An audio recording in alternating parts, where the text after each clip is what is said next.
ಸಾನ್ನಿಧ್ಯವಾಗಿರ್ತದೆ. ಎಷ್ಟು ಜನ ನಂಬಿಕೆ ಹೇಳ್ತೀರಾ? ನನ್ನ ಸಂಪತ್ತೇ ದೇವರ ಸಾನ್ನಿಧ್ಯ. ಹಲ್ಲೆಲೂಯಾ. ದೇವರ ಸಾನ್ನಿಧ್ಯವೇ ನನ್ನ ಸಂಪತ್ತು. ಹಲ್ಲೆಲೂಯಾ. ಬೇರೆ ಬೇರೆ ಸಾಂಪತ್ತಿಕವಾದ ಆಶೀರ್ವಾದಗಳು, ಅದರ ಗುರುತುಗಳು ನಮ್ಮ ಸುತ್ತಮುತ್ತಲು ಸಾವಿರ ಇರಬಹುದು, ಆದ್ರೆ ದೇವರ ಪ್ರಸನ್ನತೆಯೇ ನನಗೂ ನಿಮಗೂ ಎಲ್ಲದಕ್ಕಿಂತ ಬೆಲೆ ಬಾಳುವ ಸಂಪತ್ತು. ಆಮೆನ್. ಸದಾ ದೇವರ ಸಾನ್ನಿಧ್ಯ ನಮಗೆ ಆಧಾರವಾಗಿರಲಿ.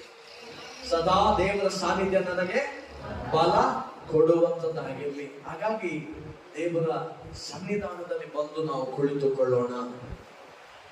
ಹಲ್ಲೆಲೂಯಾ. ಏನ್ ಮಾಡ್ಲಿಲ್ಲ ಅಂದ್ರೂ ದೇವರು ನಮ್ಮನ್ನ ಮಾತನಾಡಿ ಬಲಪಡಿಸ್ತಾನೆ. ಹಲ್ಲೆಲೂಯಾ. ನಾನು ಅನೇಕ ಸಾರಿ ಹೇಳಿದ್ದೇನೆ, ನಿಮಗೆ ಮತ್ತೆ ಅರ್ಥ ಆಗಲಿ ಅಂತ ಹೇಳ್ತೇನೆ. ಒಂದು ಹಸಿ ಸೌದೆ 10 ಉರಿಯುತ್ತಾ ಇರುವಂತ ಒಣಗಿದ ಸೌದೆಯ ಜೊತೆ ಬೆರೆಯುವಾಗ ಹಸಿ ಸೌದೆಯು ಕೂಡ ಏನಾಗ್ಲಿಕ್ಕೆ ಸ್ಟಾರ್ಟ್ ಆಗುತ್ತಂತೆ, ಉರಿಯಲಿಕ್ಕೆ ಪ್ರಾರಂಭ ಆಗುತ್ತಂತೆ.